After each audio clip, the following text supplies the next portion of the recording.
2010, the Global Adaptation Index has been collecting data and ranking nations around the world based on their vulnerability to climate-related hazards and their readiness to adapt. This year, the index moved to Notre Dame, where it's now part of one of the nation's strongest research programs on climate adaptation.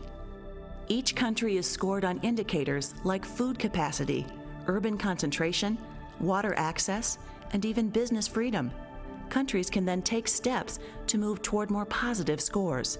So we did a thorough research of universities in the United States, and we found among all the schools around the United States that Notre Dame was the perfect fit for the ND GAIN index and for the work on adaptation, because it privileges human beings, individuals, and their power to innovate and create. By bringing the Notre Dame GAIN Index into partnership with our research in climate change adaptation, we will, on a global scale, be able to change decisions that will improve human safety worldwide and improve our management of nature. This is one of the greatest challenges of our time, and it helps the public and decision makers understand and make sense of this great challenge. That may mean planting trees or changing the ways that we deal with cities to reduce urban death, for example. Or it may mean ways that we need to alter agricultural practices to increase agricultural yields, especially in developing countries, because the old ways won't work as well under climate change. Superstorm Sandy is the most recent dramatic example of the changes that are going on in global climate, and it highlights the importance of better understanding our need to adapt to changing climate. Personally, the exciting aspect of the ND GAIN is it allows us to move from what we do on our computers, what we do with our data, what we do in our algorithms, and see it's touching somebody's life. It's touching a society, it's touching a state, it's touching a region, it's touching a country. Over the next few years, hundreds of billions of dollars will be spent by businesses and governments in response to a warming world. The Notre Dame GAIN Index will help guide those expenditures in the places where they're most needed to better protect people.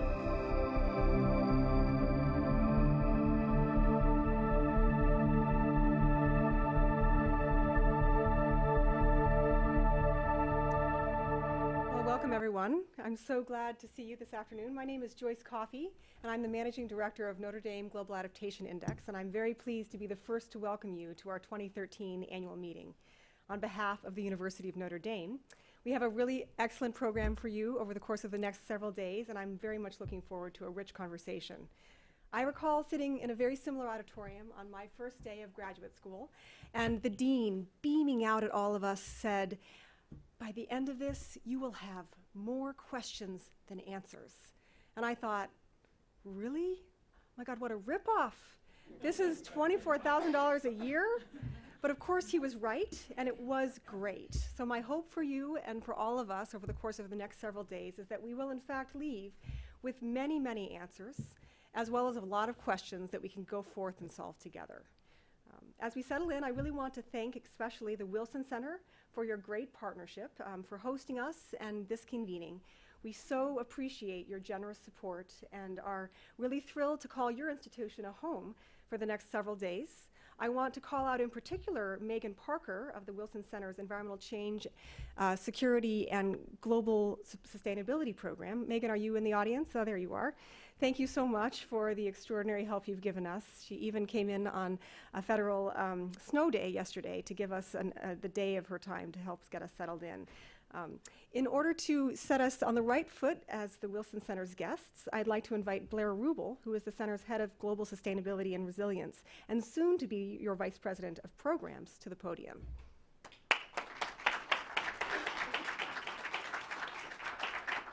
Thank you, Joyce. Since people aren't paying $24,000 a year to be here, I hope you don't feel ripped off by not paying anything. And if you do, then we really have problems. Joyce has already mentioned I'm going to be next month the Vice President for Programs, and I have worked with the Global Sustainability Resilience Program here I was going to end with thanking Megan, but I think yesterday actually kind of reconfigures the order in which I'm going to say things. Washington has its own trauma with weather, and yesterday was a very good example of it, where if you did come in, you will notice there was no snow on the ground at all here. Although, to be fair, I know in the suburbs it was different. But I would like to welcome you to the center on behalf of Jane Harmon, our director and CEO and president. Jane is in London at the moment. Actually, she's on an airplane on the way back, so she couldn't physically be here, but she wanted to be sure that I extended her welcome as well. I think most of you probably know what the Wilson Center is, but just in case you don't, we are the official presidential memorial to our 28th president. We were established in 1968 by Congress with a mandate to memorialize our only PhD president, with a center that would bring together the world of ideas and world of public affairs.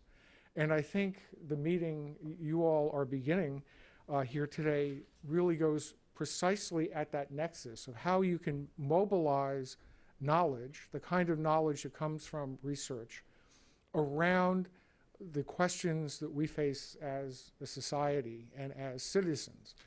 And this is what the center has tried to do in various ways since 1968, and we continue to try to do this, and I think this program is a very good example. And I also want to say it's a very good example of collaboration and partnership. We long ago learned here that the best way to get things done is to work with others, and it's been really a very exciting partnership with the Environmental Change Initiative at Notre Dame, and we look forward to continuing working with Joyce and your colleagues. Both the Environmental Change Initiative at Notre Dame and the Global Sustainability and Resilience Program here are really focused around issues of how do you build resilience to climate and other global changes. And it's interesting, resilience is a word that wasn't used all that much long ago, but is now coming, is becoming a kind of term of usage. And there are lots of questions about it, but I think one of the dimensions of resilience that's important you see in the work of both programs, which is the need and necessity of approaching these global challenges systemically and integrating various ways of thinking about and responding to challenges that in many ways are unprecedented. So I'm pleased to welcome you. I'm pleased to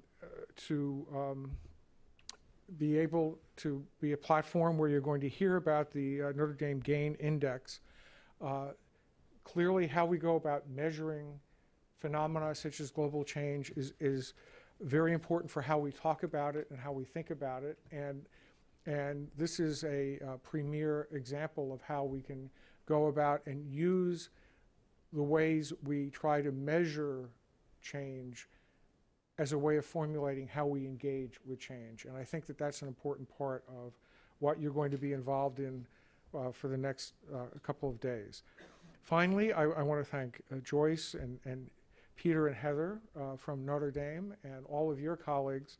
I've already singled out Megan, as we both have, but also Lauren Hertzer, Roger Mark D'Souza, who you will undoubtedly meet, our #1 resilience person in many ways here at the center, and all of my Wilson Center colleagues. So thank you very much.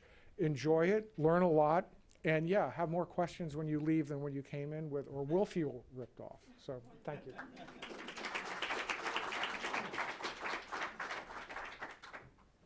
Excellent, thank you so much. So now I'd like to introduce Dr. Juan José Daboub. To many of you, Juan José needs no introduction. As the founding CEO of the Global Adaptation Institute, he built GAIN into the world's leading index, showing which countries are best prepared to deal with global changes brought about by overcrowding, resource constraints, and climate adaptation. Juan José has an esteemed career in public service and the private sector. He's the former managing director of the World Bank, and in that role he oversaw operations in 110 countries. And prior to that, he served dual appointments as both finance minister and chief of staff to the president of El Salvador, Francisco Flores. Currently, Juan José chairs the World Economic Forum's Global Agenda Council on Climate Change, and he has returned to the leadership in the private sector, where he is chairman and CEO of the Daboub Partnership. Please join me in welcoming Dr. Juan José Daboub.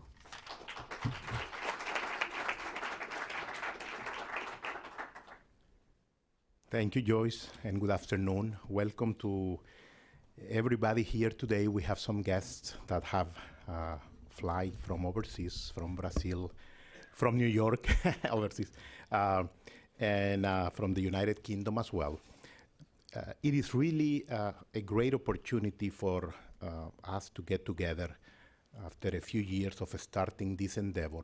There are some of you present here today and others that are coming for the sessions later on and tomorrow, who have been with us since the very beginning, when in 2010 we started to really try to put forward some pragmatic ideas and solutions to some of the greatest challenges we're facing today.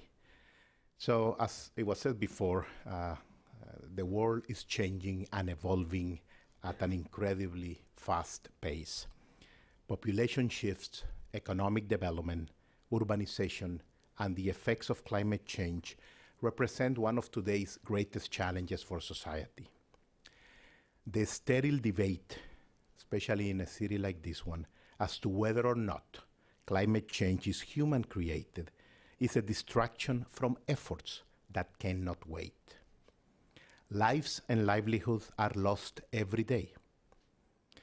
An estimated $100 billion per year for the next 25 years are needed for adaptation for developing countries alone. Yet, only $1 billion has been committed for that. So governments, large international organizations like the World Bank or the UN, won't be able to provide enough resources. So the private sector needs to be mobilized. The individual creativeness and innovation unleashed. Metrics to measure impact and an enable environment for investment are essential. As a former Minister of Finance of El Salvador and Managing Director of the World Bank Group, the experience of having worked with over 110 countries in Africa, the Middle East, Asia, and Latin America, I learned that there are a lot of things in common that all of these countries have. I learned, for example, that most politicians are generally thinking about the next election and not the next generation. That aid is not the answer. Private sector job creation is. I also learned that if we don't measure what matters, you never know if you're going in the right direction or not. And finally, I also learned that it is not compassion unless it really works. With these experiences in mind, and moved by the need to find pragmatic solutions to otherwise complex challenges, we created, as was mentioned before, the Global Adaptation Institute in 2010. And as of April of this year, we are the Notre Dame Gain Index. We selected the University of Notre Dame from all universities across the United States because of its capacity and track record to bring science and business at the service of human beings. And our mission is to raise the awareness about the urgent need to adapt. We do this by developing and using metrics, and by recognizing stories of success.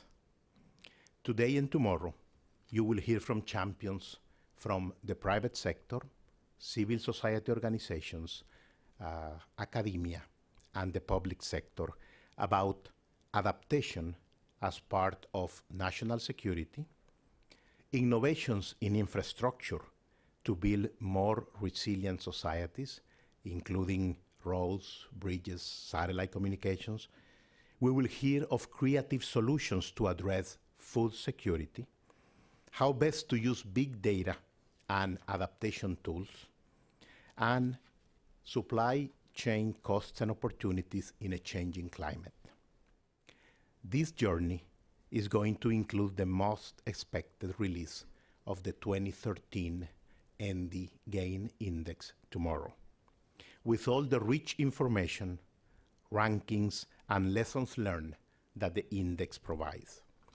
We will see how countries are climbing or declining in the rankings and why. We will be able to understand the public policies and or the investments made that best describe the evolution of countries in the past 16 years.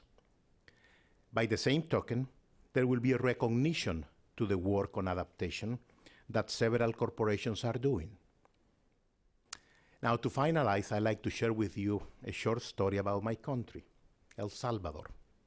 As some of you recall, El Salvador was the scenario in the 70s and 80s of the last war of the Cold War. 5% of our population was killed. 22% of our population migrated, primarily to the United States. And we had zero credibility to the outside world. Poverty was above 40%, and yet Salvadorians were able to turn things around. We went from hardship to investment grade in a relatively short period of time.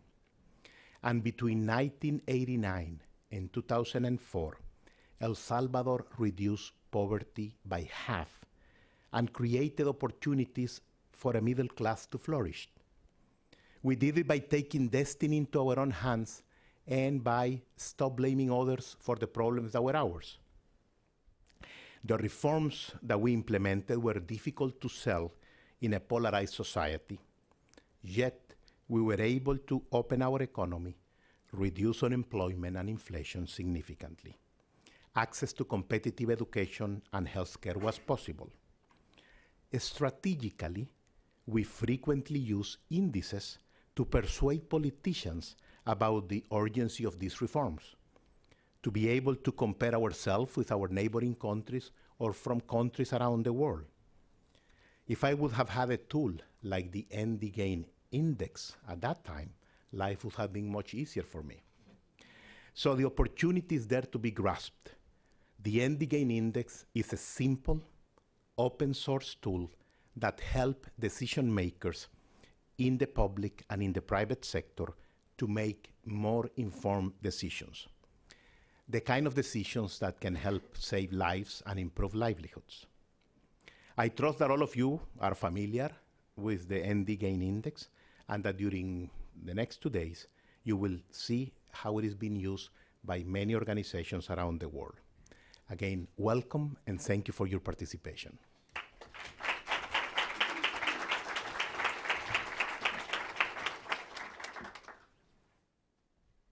One of the great gifts of this job is that Juan José Daboub is my mentor. So in addition to the great foundation that you've laid for the Global Adaptation Index, I feel very grateful for your leadership, and thank you so much for your remarks and for being here today. So I want to share a few more things before the National Security Opening Plenary is sets to begin over here in a moment. I wanted to, in particular, introduce you to my Notre Dame Global Adaptation Index colleagues. And in particular, call out Dr. David Lodge. And I'm sorry, I can't actually see you from here. So David is in the back there. You'll be hearing from many of these people throughout the course of the next several days. But David is the director of Notre Dame's Environmental Change Initiative. And an extraordinary boss. Thank you for being here, David. Dr. Jessica Hellman, who is the lead of the Climate Change Adaptation Program at the Notre Dame Environmental Change Initiative, as well as the research lead for ND Gain. And Dr. Nitesh Chawla, who is the professor of Interdisciplinary Center for Network Science and Applications, otherwise known as ICENSA, where they do big data for good, which you'll be hearing a lot more about today, and also the index lead for ND Gain. Thank you for being here. Peter Annan, the managing director of the Notre Dame Environmental Change Initiative there. Dr. Chen, who is an ND Gain research fellow. Dr. Martin Murillo, who's started just last week and is our ND Gain data scientist, and Ian Noble, who many of you know as our expert scientific consultant to ND Gain. Everything right around the index's foundation is due to Ian's foresight. Special thanks also to Heather Osceola, who is the ace behind the success of this meeting.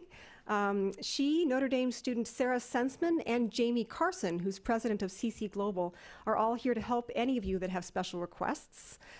Before I leave the ND thank yous, I also wanted to call out Bob Bernhard, who is the vice president for research at the University of Notre Dame, and his office is the office within which the Environmental Change Initiative and Notre Dame GAIN sits.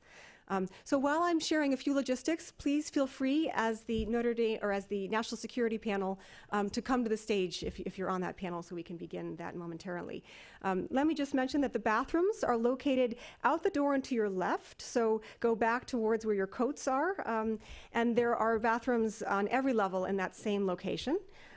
If you need a private room for a phone call, Heather or Sarah, as I mentioned earlier, as helpers throughout the days, can direct you to an office around the corner here, but you're also welcome to go to the atrium on the 4th floor.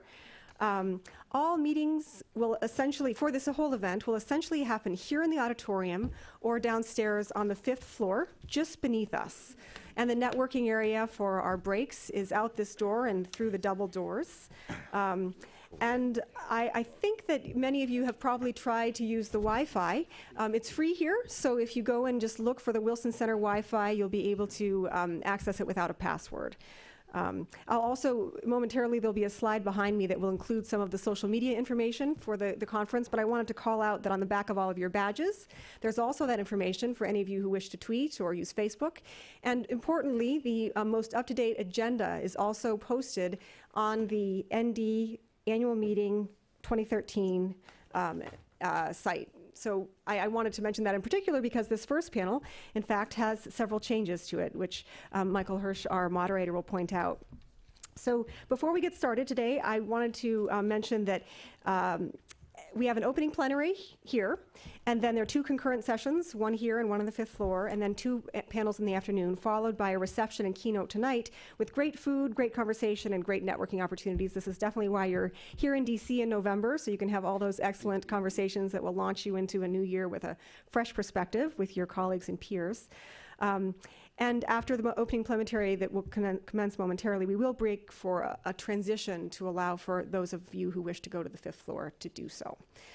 So I'm going to turn it over to my incredible panel here. Please join me in welcoming our panelists and moderator for the opening plenary, Managing National Security Risks in a Changing Climate. Thank you. This is on, I hope. It is. Well, many of us who have covered national security issues for many years have only relatively recently turned our attention to the impact that climate change has on national security, and indeed, the Pentagon itself, the national security community in Washington. I would say this is a relatively recent, but nonetheless incredibly important shift of attention, and that's going to be our topic for this panel. We have quite an array of experts here. To my immediate left, we have Marcus King, who's Director of Research, School of International Affairs at George Washington University, Stephen Cheney, retired Brigadier General in the USMC, and now Chief Executive Officer of the American Security Project. And to his immediate left, Patrick Regan, Professor of Foreign Policy and Peace Studies, Political Science and Peace Studies, my apologies, at the University of Notre Dame. And then finally, Roger Marks is the D'Souza Director of Population and Environmental Change and Security at the Wilson Center. So with that, I'm going to sort of open it up to our panelists, each of whom is going to deliver a brief presentation of their views on this critical question of how climate change is impacting national security concerns. Thank you. As a national security analyst, I'd like to identify some of the major megatrends that I see contributing to conflict in the future, and which countries are most prone to that conflict. So I basically see three trends that stand out as drivers in the next 20 years. That is uneven demographic growth, climate change-induced scarcity, which will manifest itself largely as water security issues, and the rise of violent extremists. The number of flashpoints where these trends intersect are going to be the focal points for instability. Combining forecasts from a number of disciplines and sources, these trends converge most alarmingly in the Middle East, North Africa, and the Horn of Africa, as well as the picture will be mixed in some parts of sub-Saharan Africa. The countries of South America's Andean highlands, the Himalayan foothills, and Central Asia are areas of emerging concern, especially with regard to water scarcity. So the trend that seems the most certain of these three is sustained but uneven population growth. World population is about 7 billion, and the average prediction is it'll grow to 11 billion by 2050. This absolute growth is not a problem that will overwhelm the Earth's projected carrying capacity, but the distribution of growth is an alarming issue. In many fragile countries, the average age is getting younger. This is good news in highly productive economies such as Korea that have strong education systems, and new entrants to the labor force are likely to find jobs. However, increasing concentration of economic growth in only a few nations will mean that in the other nations, demands for jobs will exceed supply. So this is something that the social scientists call the population or youth bulge, which generally refers to the shape of the distribution curve where the growth of young adult populations from 18 to 25 bows outward. In areas of Africa sensitive to climate change, about 40% of the population is under 15 and 70% under 30. Unemployment exceeds 20% in many of these areas. So young people in these societies are experiencing what I call a revolution of expectations. This is globalization acting through the medium of mass media, and the internet raises appreciation of consumerism and expectations of professional employment. Those people, predominantly males, who fail at this are the demographic most prone to violent extremism. Next, we bring in climate change's impact on natural and critical infrastructure, and the fact that it's a common denominator for other socio-political challenges in the areas of water, health, and energy. The authoritative data show that overwhelmingly, water, for example, has sparked more incidents of cooperation than conflict. Israel and Jordan held the secret picnic table talks between water specialists at the level of Track 2 diplomacy from 1954 till 1994, even though they were officially at war. I was also pleased to see yesterday that Jordan, Israel, and the Palestinian Authority signed their joint agreement for a $500 million to $1 billion project of desalination and a pipeline to rejuvenate the Dead Sea. So this situation of cooperation around water issues, for example, might be changing. The fifth assessment report on scientific bases of climate change has presented mid-range estimates of increased temperatures of 8 to 9 degrees by the end of the century. It shows that with a high degree of certainty that some of the worst impacts are going to be exactly in these areas where crops and water are most affected by climate change. A subset of these countries already at war are Nigeria, Afghanistan, and Syria, for example. And these are generally internal wars. In March, the IPCC will release a report chapter under Working Group 2 on human security that will underscore the detrimental effects climate change has had and the second and third order effects on social welfare networks, as well as critical infrastructure. So the Pentagon's referred to climate change as an instability accelerant. CNA MAB, where I used to work, has also called it a threat multiplier. Water stress is an aspect of climate change that in and of itself could cause conflict, not just multiply it. So by 2030, the global annual demand for water will exceed supply by 40%. And the threat could be described in this way. The general impacts of climate change are the shark, and the teeth of the shark are water scarcity. So the impacts of water on global security are now close to the forefront of the national security agenda after about the last 10 years. As you probably know, the Department of State commissioned an intelligence community assessment on global water security last year, and it said that during the next 10 years, many countries important to the United States will face water problems, including shortages and poor water quality that will contribute to the risk of instability and state failure. This will also distract our allies and draw the U.S. into new military engagements, not only conflict, but also humanitarian assistance and disaster recovery operations. Water scarcity will also hinder ability of nations to establish new energy sources for their growing populations due to diminished hydropower capacity, which is evident, but also lack of supply for cooling of all types of power reactors, including nuclear and fossil fuel stations. It also will continue to shock global fuel markets, global food markets. In Syria, 800,000 farmers were forced to migrate to urban centers in search of non-existent jobs after a 2-year drought there ending last year. Conditions in those cities eroded confidence in the Assad regime and the capacity to govern, which was the driver for the conflict. So, violent extremism. Islamic extremists are now coming to ascendancy in several wars. Yemen is a hotbed of extremism where the aquifers could be depleted by 2020. The GAIN index clearly shows that current water usage in Yemen exceeds sustainable levels. Virtually all countries where al-Qaeda and its direct affiliates are operating are heavily impacted by climate change.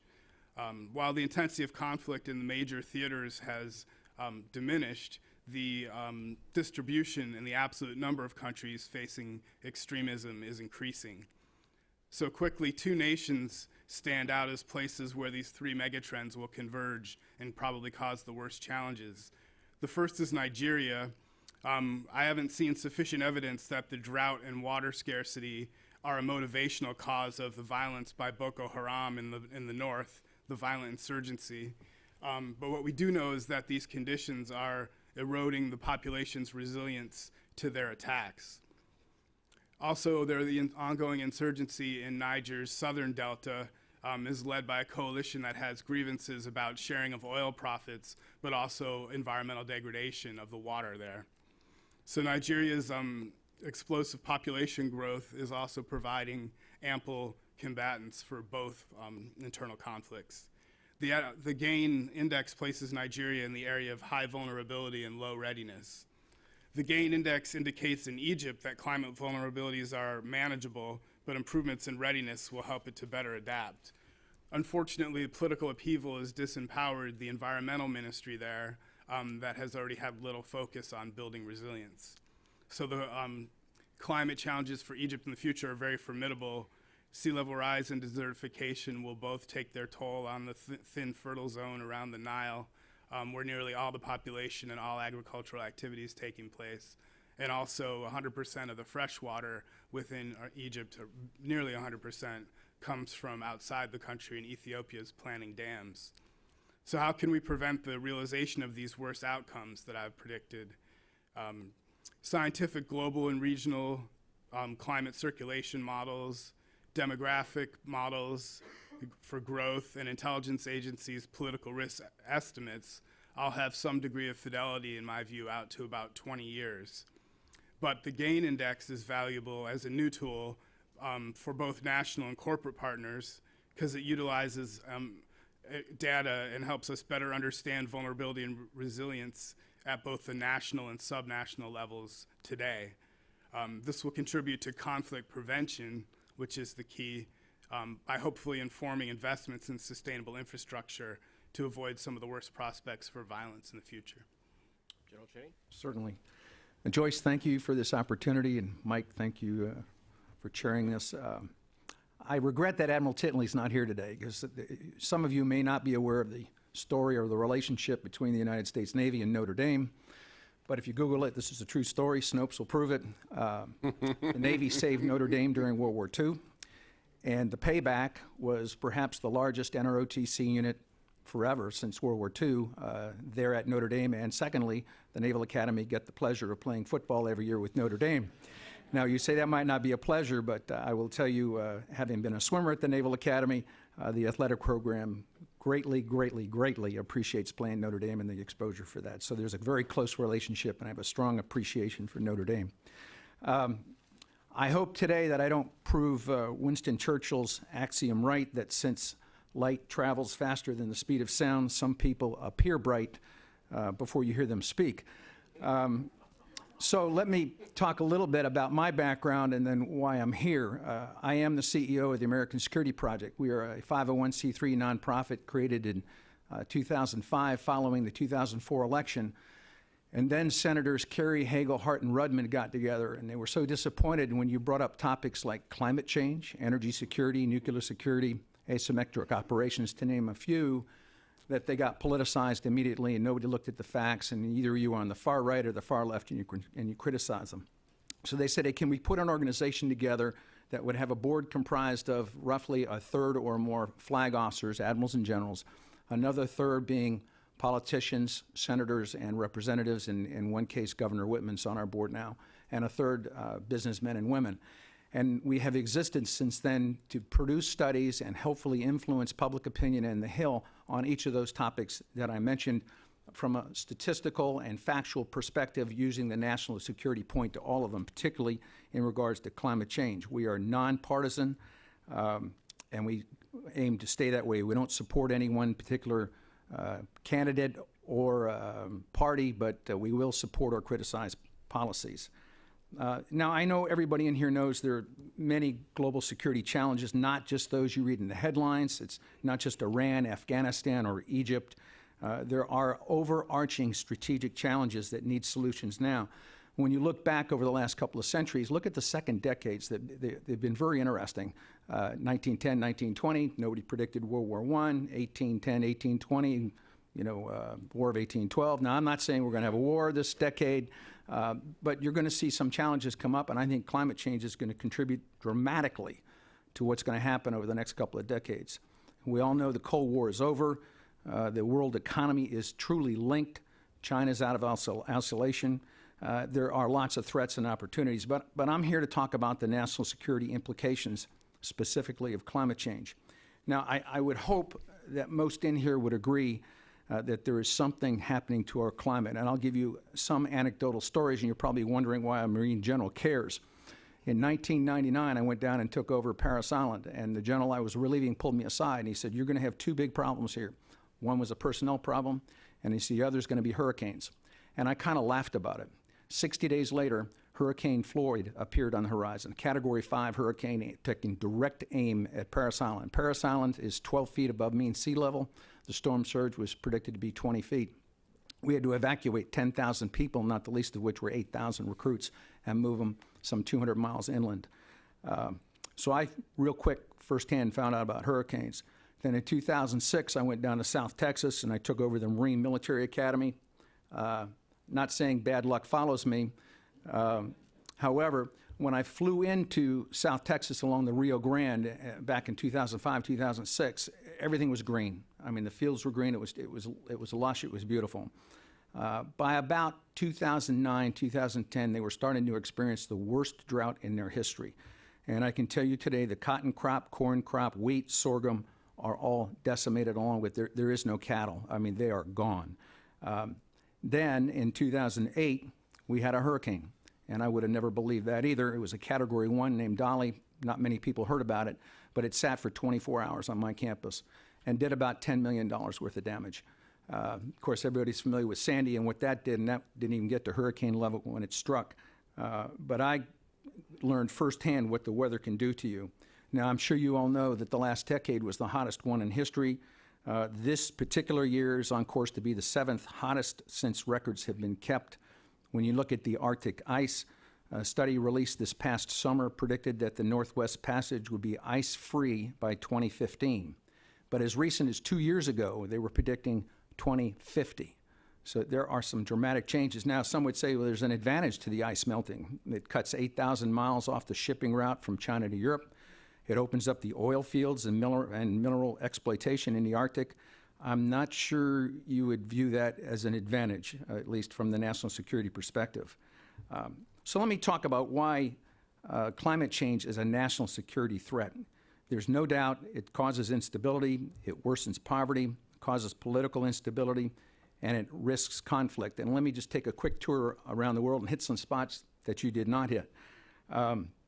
Asia, sea rise is going to displace millions of people. Certainly, it's going to contribute to disease, and specifically cholera and malaria. It's going to cause the Himalayan glacier to melt. It's going to drive China to scramble for resources, especially water and oil. And in Bangladesh alone, the water level rise over the next 20 years will force 20 million people to relocate. Where are they going to go? I can tell you India is not going to take them. So let's turn around, and your video showed Hurricane Sandy. Of course, you can look at Super Typhoon Haiyan in the Philippines.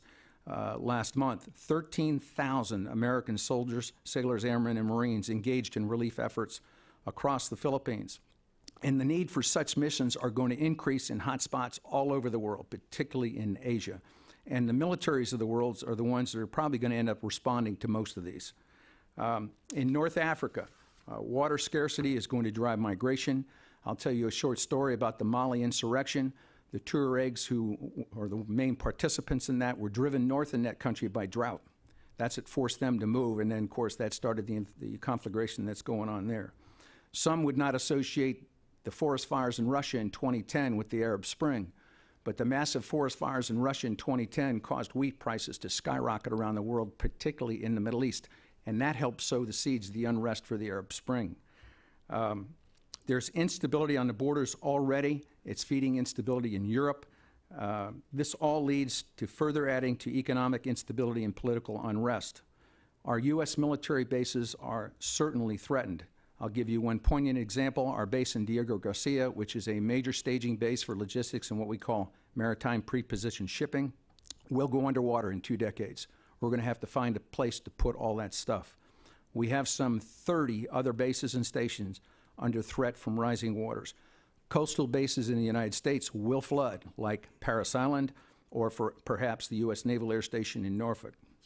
So let's talk a little bit about managing this risk. I think we should all start by acknowledging climate change risks are real and growing every day, and we cannot afford to ignore them.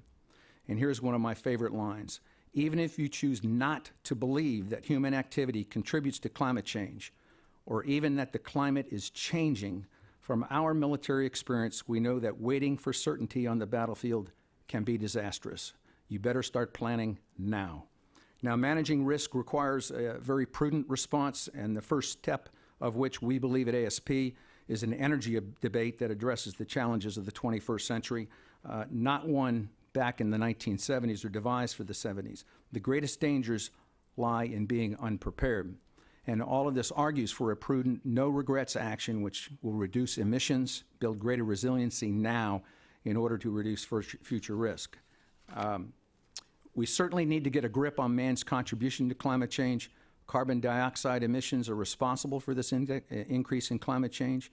We had better plan to adapt to climate change now, because even if we fix our emissions problems today, it's going to take years, maybe decades, to reverse. The U.S. certainly needs to reduce its carbon emissions, and so does everyone else.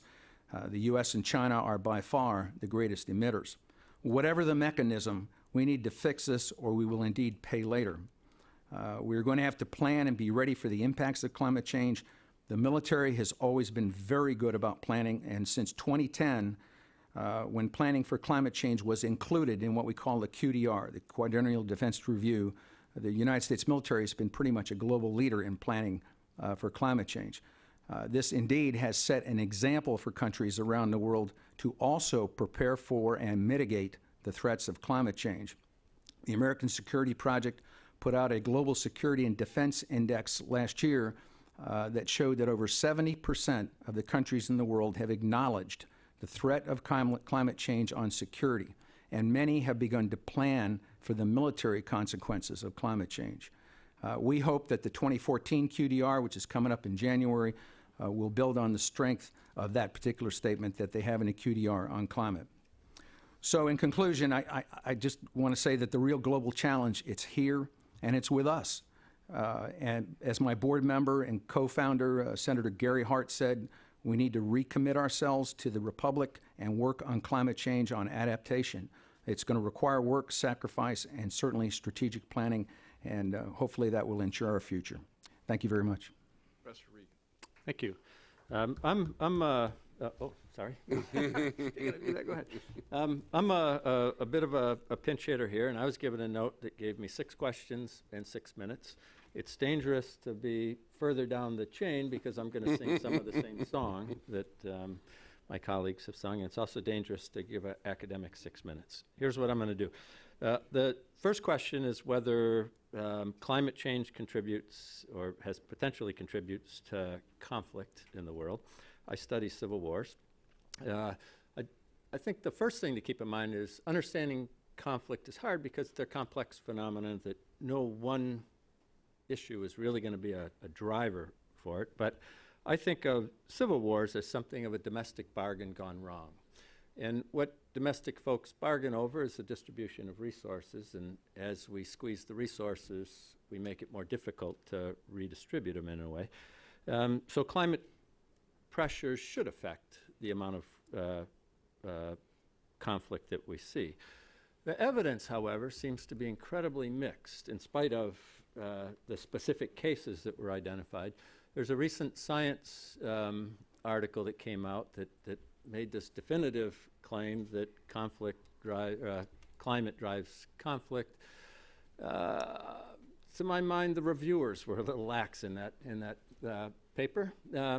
Much of the other evidence just suggests it's uncertain at this stage. I happen to think that that's the ambiguity of the evidence is really a function of the physical scientists and the social scientists not meshing well together.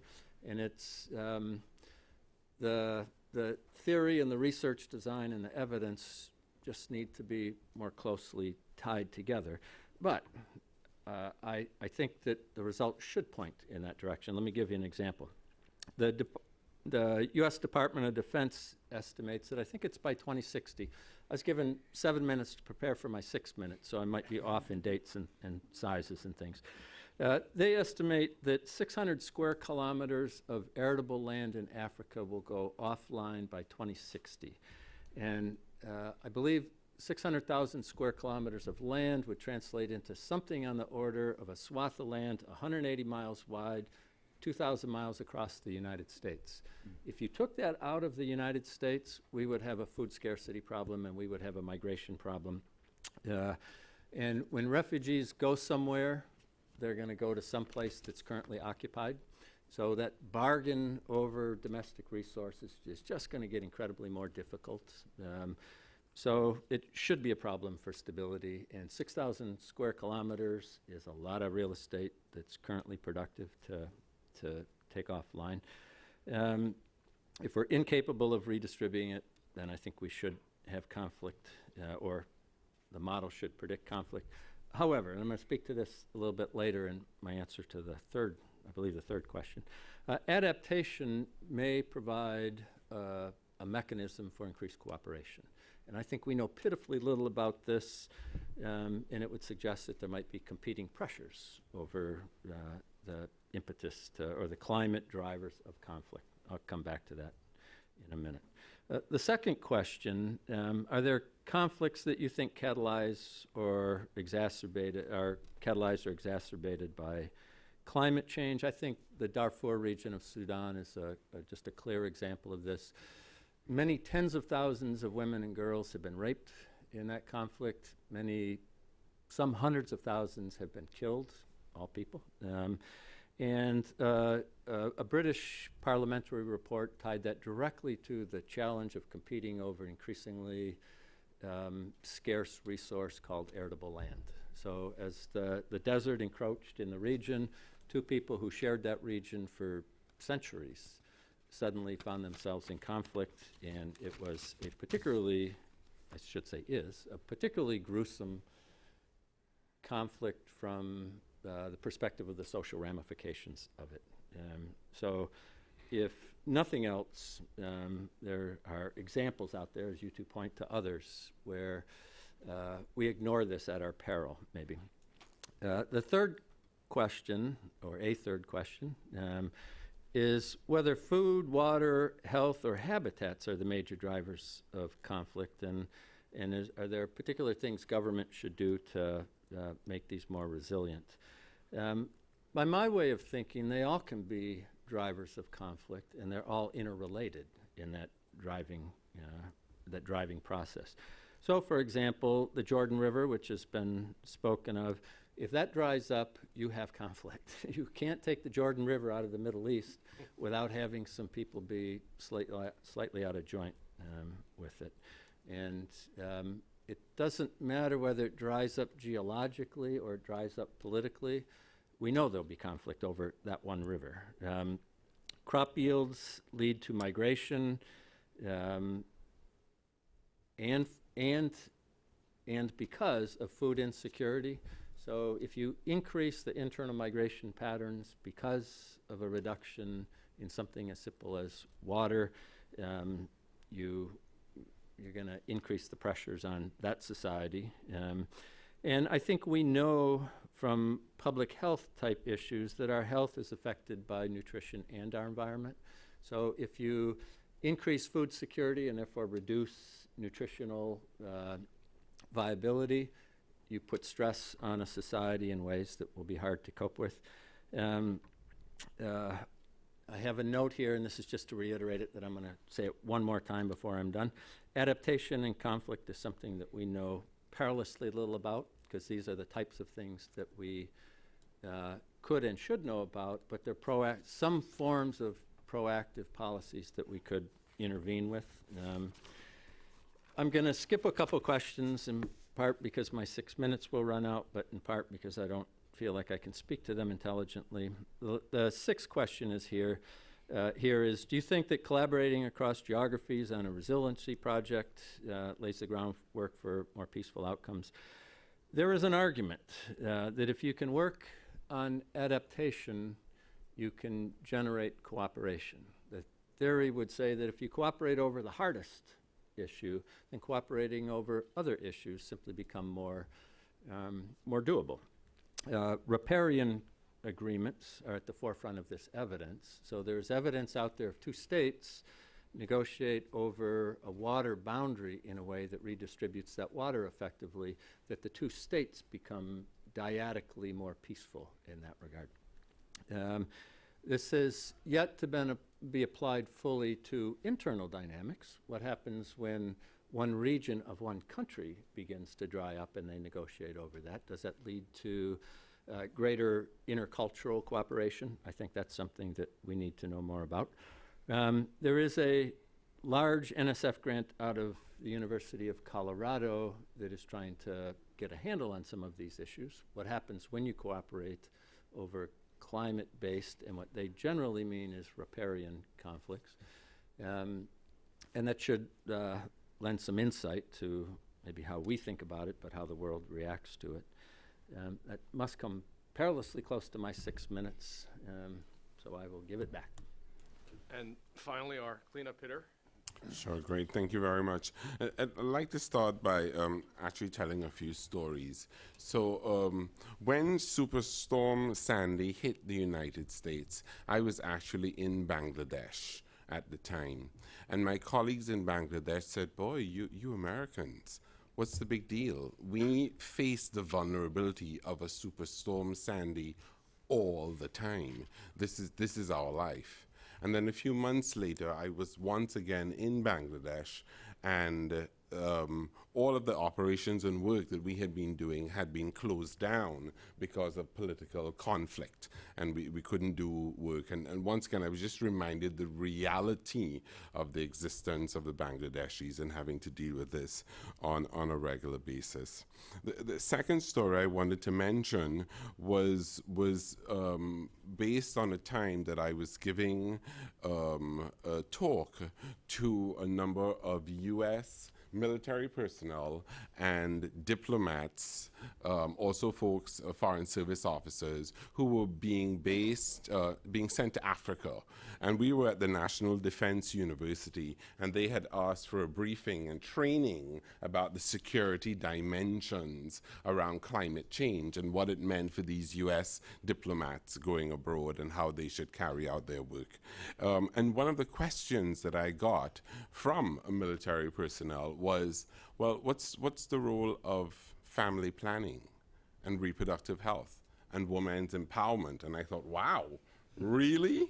This had become a very nuanced discussion above and beyond just looking at demographic trends or migration, a very subtle and sophisticated analysis of how demographics fit in to these questions around climate change and security.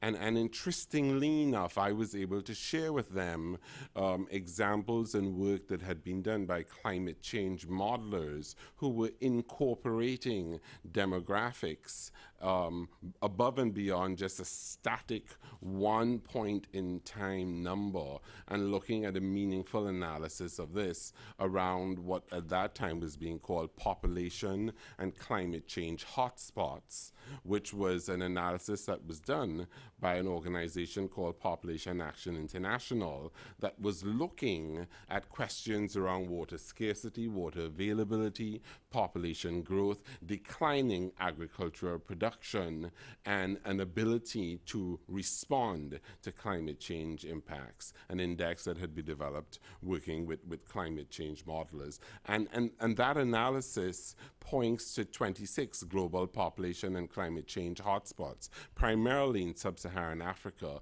But a lot of the work that integrates these issues actually has been done in the Philippines and actually in Tacloban City, where I was a few months ago before the latest storm hit. So even in those countries where there's very successful integration of these efforts, there's continuing high vulnerability. And the final story I wanted to mention was around an initiative that's called the Resilience Academy, of which we at the Woodrow Wilson Center are a part. And this is an academy that has been convened by the UN University and Munich Re, which is one of the large insurance companies in Germany, looking at resiliency and what this means in the face of climate change impacts. And some of the key questions that we have been examining from a very practical perspective is, what is the role of conflict and peace building, and how does it fit in? Resiliency of what? To what? For whom? How do power dynamics fit in to looking at questions around resiliency? And a lot of the criticisms around this approach is looking at how do you move from ecosystem resilience as a response to climate change impacts to social resilience when we talk about community and systemic resilience. Finally, we have been facilitating a number of discussions with African conflict and peace-building specialists, and we recently met in Ethiopia to talk about conflict and adaptation and what this means. And in those discussions, we were once again reminded that approximately we're looking at about 1.5 billion people who are living in conflict-affected, post-conflict, or fragile countries. Many of these countries are vulnerable to climate change impacts. And recognizing the points that Patrick makes about the link and the causality between these issues, there is, I think, research that supports that climate vulnerability and change does exacerbate conflict dynamics and can lead to new conflict dynamics, that conflict can reduce communities' resilience to climate vulnerability and changes, and that these factors can interact to deepen complex crises. We've seen these in countries like Sudan, Somalia, Kenya, Ethiopia, Mali, Tanzania, DRC, Niger, and the list goes on.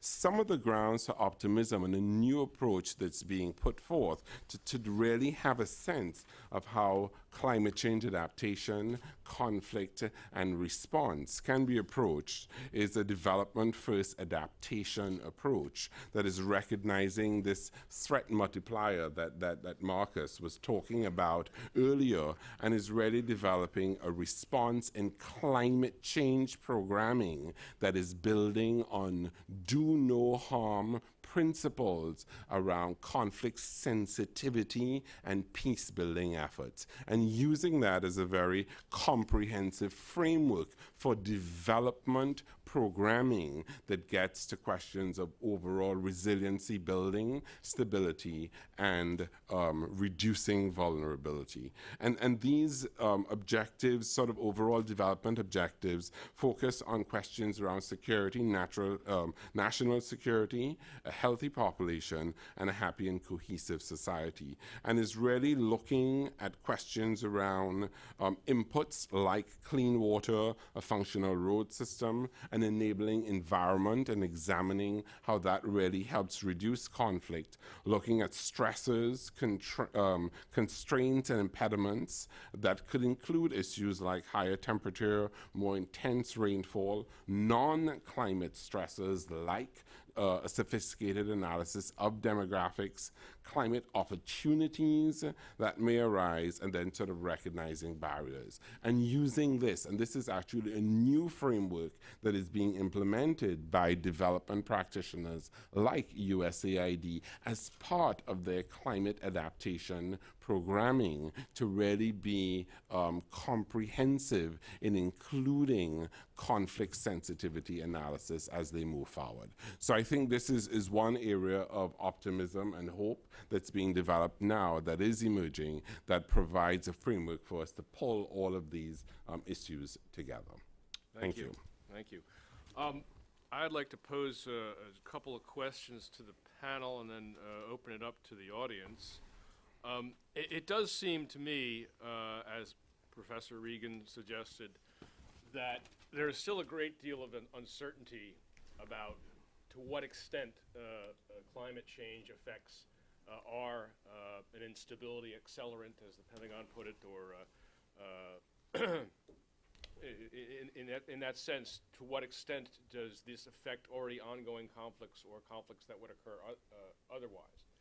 It does seem that in some cases you could predict, for example, that if by 2060, 6,000 square kilometers of land in Africa were to become non-arable, that the populations would, in those areas would fall into conflict. Certainly you can base some of that on what's already happened in some of these conflict regions that General Cheney pointed to. But how often is it predictable that the climate effects become part of or a generator for conflict? Is it something that you just sort of look at and determine afterwards, as you did in a couple of the cases you cited? To what extent should planners at the Pentagon and elsewhere be looking more at the likelihood that U.S. military resources will have to be deployed to rescue people, as in the case of the super typhoon in Philippines, that will be the main task in the national security sphere? I just wonder, if you could all comment on this a little bit more. To what extent do we need a lot more study, do you think, of the ability to predict when climate becomes a major factor in actual conflict, as opposed to, should we simply just be setting aside resources for do more rescues in the future? Mike, when you look at the organization of the United States military, and I think most of you are familiar with it, there's geographic commands, the whole world's covered. Each one's got a J5 plans section, as does the Joint Staff. And that's why I mentioned when the QDR started to include climate change in 2010, clearly there was a recognition here that it's a big threat. And obviously, when I mentioned the Philippines, for instance, the United States military is going to have to respond in not every case, but a number of cases. So the immediate disasters you can all recognize, like this typhoon in the Philippines. But even going farther, when you pull the string farther, as I mentioned, like with the forest fires in Russia, I mean, that's a bit of a stretch. But planners have to look at things like that to figure out what's the worst case scenario, and then draw the line there with what assets you have for the geographic commander to respond to those problems. And then this gets into the terrorism side of the house, and as you all addressed here, there's movement here. Al-Qaeda and others, they've got to go where resources are as well. So I mean, I think that type of planning is becoming far more common. within the Pentagon now than it ever has been. And I think there's a recognition of it. Certainly a recognition among the military. I was asked a question a little while back. They said, some of these military guys just don't get it. And I said, boy, I think you're wrong. I really think you're wrong, especially at the senior level. Flag officers, general and admirals, they recognize that this is a huge problem and one that they need to look at. Because it's a whole other layer of complexity, I mean, are you calculating probabilities in effect using supercomputers? Is that how it works? Well, they war game it. I don't know the specifics about actuarials or doing that type of thing, so I don't know, but I would suspect there is somebody trying to put a number on it. Somebody here might know better than I. Yeah, I think it's a great question. I almost feel like coming over there and hugging you. But I think you point to one of the differences between climate science or physical science and social science in some ways. Climate science, and much of what we talk about, is on projections through modeling. So they model, given a set of historic conditions, they model the future, and then the confidence is a function of how far out you stretch it. In the social sciences, we tend to what we do call post-stick. We only have wars that already happened. We can't model future wars in that sense. And if you were to put, and I'm sure they're out there, some physical scientists, hydrologists, ecologists in a room, say, here's what we do, their theories would point to much more specific pressures on a geographic environment through water discharge, snow melt, evaporation rates. Social scientists tend to take rainfall as the proxy. So we say, well, did it rain a lot over Bangladesh? Whew, man, it rained like crazy. And they had a conflict, but it's not a good proxy for the complexity of what climate change will do to the environments that we live in. So I think what needs to happen, so your answer is social science models aren't capable of making good, strong predictions. We generally don't forecast as a starting point. But the physical sciences that their models would make good predictions and actually local predictions need to interact with social scientists who make more broad stroke predictions based on really gross generalizations of what might be a proxy for climate change. So that's someplace that I think research needs to go first. Any further thoughts on that? Yeah. I wanted to say that I think it's important to concentrate on the observed phenomenon that may or may not be analogs of climate change in particular. So we know there are more wildfires.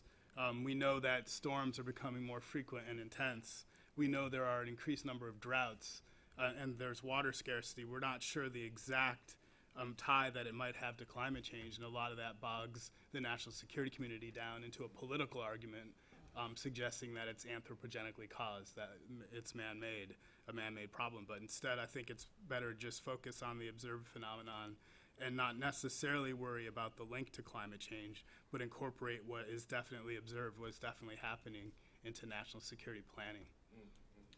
Well, I suppose one somewhat positive sign is that beginning with the Pentagon incorporating climate change effects into its own doctrine, at least this is an area where you're ahead of the political debate, because obviously in Washington, a very substantial portion of our political community is still in denial about climate change happening at all. So, and I don't know to what extent that is holding back more advances in thinking about the effects of climate change. Is that anyone want to talk about that? The political environment. I mean, clearly, as we've seen, going back to Kyoto, there's the combination of basically being in denial about it with fear of what the economic effects might be of trying to ratchet back climate change because of the effect on the economy. I mean, it's been a rather stalled process. If anyone wants to talk about the political environment in which. I mentioned the founding of ASP when we tried to bring factual information to these issues that sometimes get painted either far left or far right. But when there's a problem and the military has to respond and they didn't respond appropriately or didn't plan, they get hit with, hey, how come you didn't have a plan for this? I mean, didn't you know? Didn't you have a contingency plan? So there's a group of guys and gals that sit down and just try to game out everything that's there. What was interesting at my organization was we kind of thought, geez, now that we're starting to migrate into this into all our contingency planning in the Pentagon, who else is doing this worldwide? And that's where I came up with the figure, 70% more or less. We contacted every other military in the world. And the military guys were saying, geez, we have to plan for worst case scenario and contingency too, so we're looking at climate change as well. So where it blends to your question on the political side, these military guys are saying, we're planning for it, why don't you start thinking about this? And here, of course, it becomes a real hot topic, particularly on Capitol Hill and the naysayers and that kind of business. But again, I go back to my statement there, even if you're a non-believer, you better be planning for the problem, because when it happens and you're not prepared, you're going to have a problem. Does that include the major militaries, Russia, All China? all of them. Oh, yes. And the 30%. The 30% that did not have it written into any of their strategic plans were mostly third world countries. But all the big ones, China, Russia, the P5+1, they all had it written into their plans. Why don't we open it up to the audience? If anyone has any questions for any of our panelists?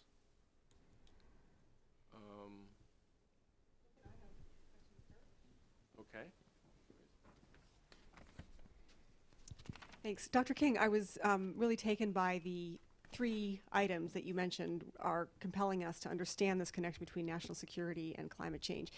And I wondered if you could turn your thinking about that on its head a moment and give us any examples of places where there has been civil strife averted, or anyway, security risks averted due to a more resilient place. So I'm thinking about areas that have had a lot of tension, but maybe are more ready than their neighbors through readiness relating to economic or governance or social questions, that's allowed for that tension to dissipate instead of escalate into a climate-caused national security problem.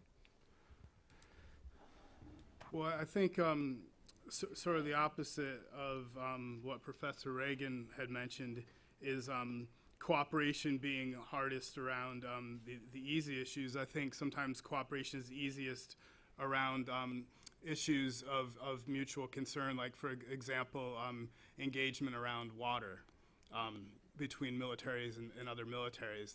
That's meeting each other's very clearly identified needs allows one to move into more difficult topics like counterinsurgency or terrorism. These are topics that perhaps African governments aren't very eager to bring up, but they can come up in the context of conversations that were begun through environmental peace building, essentially. So I think that there are a lot of opportunities, if not concrete examples, for that sort of cooperation in sub-Saharan Africa especially. Joyce, I'll talk about that for just a second. I'll give you 2 quick examples, and one's more immediate. We do a lot of dealing at ASP with the European Union and folks like that, and the general opinion I get, and I don't mean to paint anybody really one way or another, is that they feel the United States doesn't take it too seriously, whereas they do much more seriously. And just a small example, look at the Netherlands, and they're so low in the water, and they built dikes and dams, and they're prepared. They know the sea level's rising, and they're going to lose land. So there's just one more immediate example. When I cited Bangladesh, I got those statistics from a Bangladeshi Major General named Muni Razaman, who works with the Global Military Advisory Group on climate change. They know they're going to have a huge refugee problem in 20 years. Now, you pointed out they've got a little bit of political instability going on there, and they have problems. But they know that something's coming down the pike, and their military guys are starting to say, okay, how can we avert this refugee crisis that's coming? So I think it's there in other places, but there's just but 2 examples. Okay, we have a question right here, this lady right here in the middle row. Very nice panel. Thank you very much. My name is Lindeen Patton. I'm the Chief Climate Officer for Zurich Insurance Group, and I'm interested in getting a reaction from Professor Reagan. You made the statement that you think that this is significantly a social science issue, that there's a lot of physical modeling that goes on for physical sciences, and I would concur.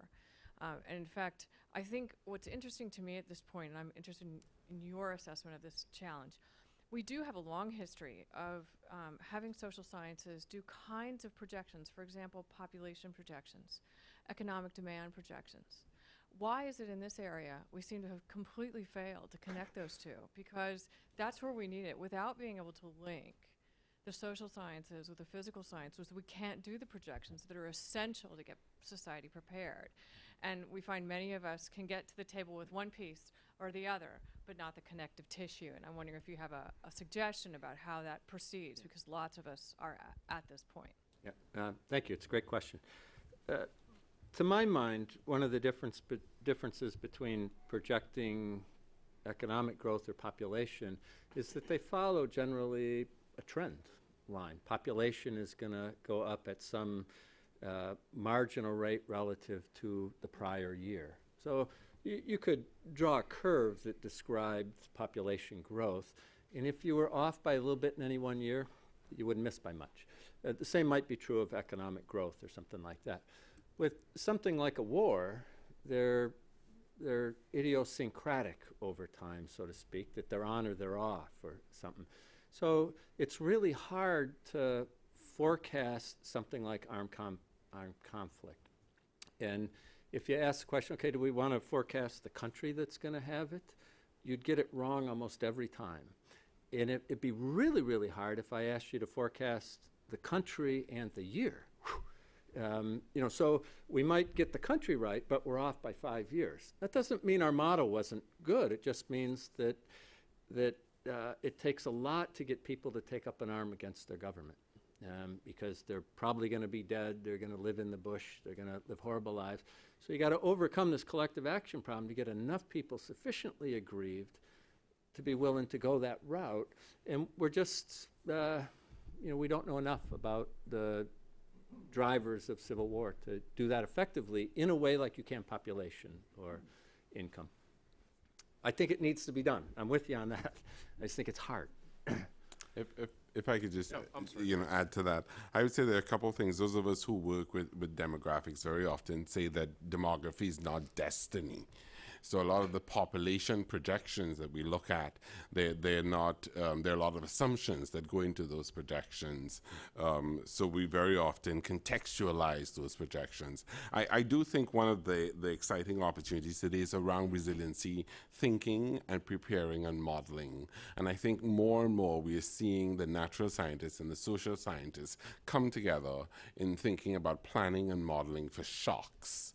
And really, it's not a question about are you planning for climate change and how do you convert those who don't believe in climate change. But I think this is the part about resiliency planning that is most exciting and most promising. It's planning for shocks to the system, of which conflict and climate change are two.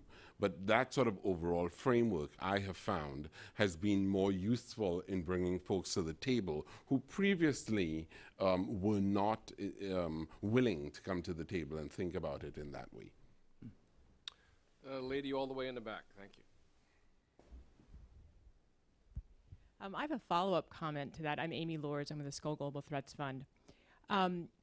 And I want to disagree a little bit the way you characterize the difference between social and biophysical scientists, Dr. Reagan, yeah.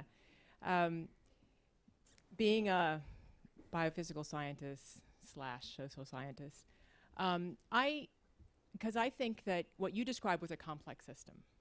And biophysical scientists and social scientists both look at complex systems. If you had said when a war came out, I could have used the same example for a complex system in thinking about tipping points.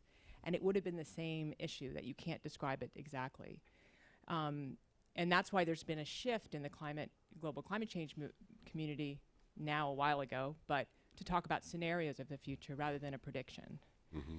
And so I guess I'd like to, sort of raise in the context of the conversation that just happened in the context of the social and biophysical scientists and how we project the future, rather how do we work together to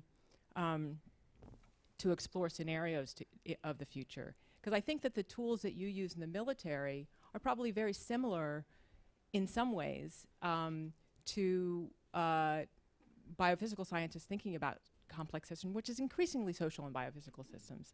And that's really at the core, at the crux of thinking about, dangerous climate change, tipping points, and so forth. So I would like to see those as be conceived as much more similar. Yep. If I may. I think you're right in the sense that something like war is a complex system, and you can model that.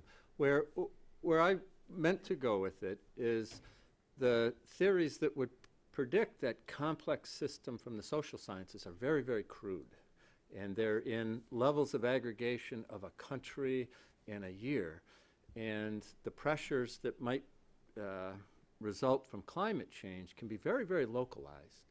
And so the inferences or predictions from physical science models should actually be able to inform the social sciences of this region of that country, that type of thing. And today, that's not done very well.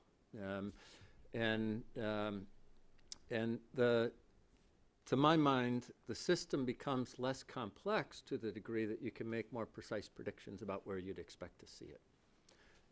And I think we should be going there. I just don't think we are. Interesting. Any other thoughts on that question? It does seem to cry out for a new kind of multidisciplinary approach that we haven't come upon yet. Yeah. Yes, sir. Right here. Thanks. George Lopez, Hesburgh Chair at Notre Dame and now Vice President at U.S. Institute of Peace. I want to call out for not only new ways of thinking, but new methodologies and build off of Roger Mark's good comments and Stephen's notation about the kind of strategic gaming that's gone on. I think when Roger Mark talked about vulnerabilities of peace settlements and of large communities trying to recover from war, whether that war was driven by certain underlying climate factors or not, it raises a whole new, what we would call in both the sciences and social sciences, unit of analysis. That is, recovering communities' vulnerabilities. And we don't have Patrick's data set for that or some other data sets for that. The only thing we can do is a kind of all-person or all-modeling kind of simulation. But I will tell you that even in the best of planning for how to stabilize the emergence of peace systems, we don't do this anywhere in the State Department or in the military or in even the United States Institute of Peace. But this is the next great dynamic. How do you take a fragile ecosystem like the Philippines, which has reached a historic agreement among religious and insurgency government actors, and make sure that you've modeled what impacts and disturbances the climate may generate to the carrying capacity of that system? How do you think about refugee resettlement after the Syrian war at some point ends, given what some of you have already noted were both interesting radical groups and the driver that climate dynamics placed on this?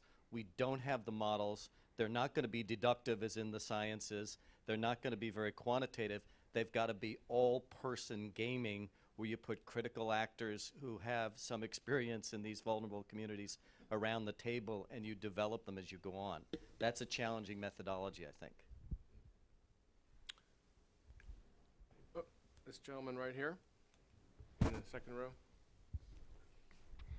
General Cheney, one of the comments you made actually triggered a thought. I was reading an article in The Guardian about the president of Kiribati spending almost all his time traveling to Fiji and other places to find place for people of the Kiribati when their land goes under. Yeah. So your comment that Bangladesh is going to go underwater and India is not going to take them, it raises an interesting paradox. While greenhouse gas emissions and climate change know no boundaries, almost all we are doing as humanity to tackle the challenges are all based on these artificial nation-state boundaries. While it's very politically charged, when we look at Africa, a lot of the conflict is about people going across borders. In our own country, there's a lot of politics around our southern border. Political boundaries. Why isn't there out-of-the-box thinking with respect to one aspect of adaptation, not even labeling these people as refugees, which is a reactive, stigma-attached term, as opposed to allowing for free migration of people in the context of climate change adaptation? Why aren't regional powers coming up with pre-negotiated agreements to resettle people so that the issue of competing for resources and conflict doesn't even arise? No, that's a super point. We're going to have migration as a result of climate change, whether we like it or not. There's going to be cross-borders movement, especially in Asia, big time in Asia.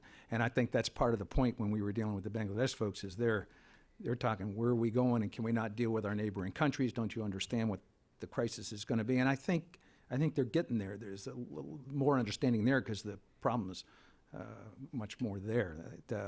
But in the rest of the world, I don't know. And perhaps my colleagues here can address the point better than I. There's going to be significant migration as a consequence of climate change, and it's going to cross borders, and sovereign countries are going to have to understand it and recognize it and be ready to receive it one way or the other. And in the United States, it's not invulnerable to this, by the way. I mean, we're going to see it from Latin America. We're going to see it from other places, people coming here, if we're doing okay. If the economy's not, maybe they'll go somewhere else, but we're going to see it here. Anybody else want to?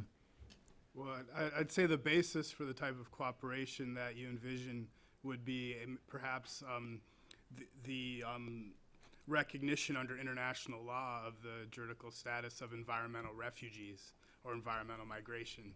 So if we could begin with that, then that would allow people to then view the environment as environmental degradation as a form of persecution, and that would allow a framework that would get international organizations to cooperate together and begin to solve the problem in the way that I think you're envisioning. Yeah, I might just say that it's kind of a fascinating question in the sense we spent the last 400 years living with those artificial boundaries and fighting over those artificial boundaries that were created in a treaty to end a war. So we ginned them up, and now maybe they become the problem that we face. So yeah, great question. Yeah. We have time. One more quick one. Magnificent panel. Thank you very much. As we talk about security, one of the things that hasn't been discussed is health and disease. And as climate is changing, disease is migrating to places where there's no natural immunity or those sorts of things. Does the national security thinking take into account this changing range of diseases of various types? I mentioned in my talk there about cholera, malaria, and others that's going to spread as a consequence. And I think the Center for Disease Control certainly understands some of this. The military, I'm not sure of any specific planning going on within the Pentagon to talk about pandemics, although they recognize it's a threat, that there's a problem there. I'll just add, I think there are some efforts by WHO to really make those connections and position that within the security context. I think that is developing, it's emerging. There's some recognition of it, of the need for it.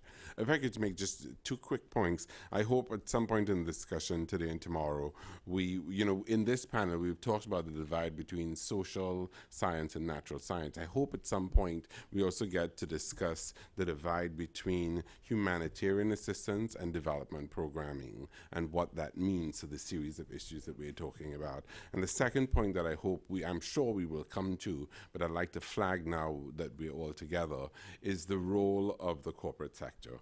We talked about the role of military and security communities, but I'd also hope that we'll have a little bit more sustained dialogue about the corporate sector and what it means in terms of corporate engagement in this context. I'm looking forward to those 2 additional points as we move forward.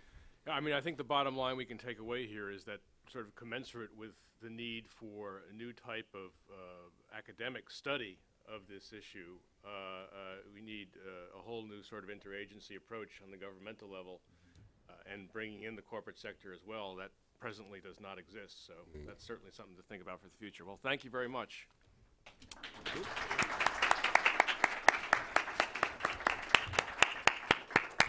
Well, thank you all so much, and fascinating. And Roger Mark, to your point, I think the upcoming panels will bring in a little bit of the private sector perspective. I feel as though we've got lots of fodder here with the opening plenary for thinking academically and practically about what some of our next steps are as leaders. I'd like to invite everyone to consider your choices. You have now 2 concurrent panels. One on infrastructure innovations is on the 5th floor, just beneath us, as I said, taking the stairs downstairs or around the corner to the elevator. And the other on food security and a changing climate will be here.